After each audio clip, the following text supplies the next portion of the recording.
Soy una alumna de la clase de Chagall, de la Escuela Andorrana de la Massana, y quiero recomendar la lectura del Fantasma del Metro, del autor Jerónimo Stilton y editorial Destino.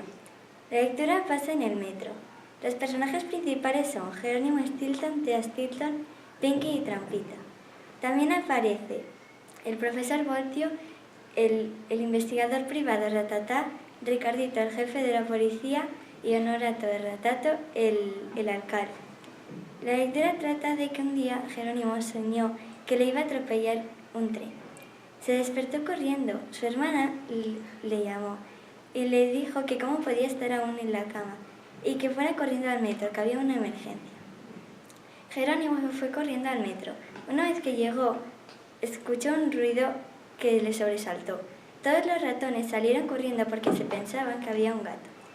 Thea llamó a su hermano y le dijo que habían arañazos de gato en la calle. Jerónimo intentó explicarle que él había escuchado un ruido felino, pero no le dejó hablar. De repente le llegó un mensaje a Jerónimo, diciendo que se cerraba el metro por un tiempo. Thea empezó a llamar a todos sus contactos importantes, pero no le quisieron contar nada. Jerónimo tuvo una idea, querían investigar el metro para ver qué era ese ruido. Al final descubrieron que era un gato robot, que era un invento del profesor Voltio. Me gusta la parte donde descubren que el gato es un robot, que es un invento del profesor Voltio. Recomiendo esta lectura por 3 motivos.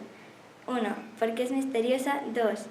Te engancha la lectura. Y 3. Porque es divertida. Espero que os guste.